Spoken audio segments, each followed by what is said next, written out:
ግራለው ይሰጡ ይሄ ከምን ይመጣ ነው? ከምቀኝነት ከክፋት የመጣ ነው። ገባችሁ? መልካም ስራ የሚሰሩ ሰዎችን መማርን እዩ እንዴት እንደሚሰድቧት።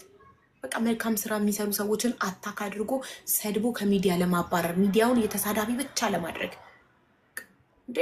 እኛ ሚዲያውን ተጠቅመን ጥሩ ስራ እየሰራ ነው፣ ወገናችንን እያገዘን ነው። እኔ በበኩሌ መቼም ነው ማልጠፍ፣ መቼም እየተጠቀመች ነው። እሳይ ደጋራ እኩል ተጠቀም ቅጥል በሉ። ገና እጠቀማለሁ፣ በደንብ ይሰጠኛል ጊፍት ገና።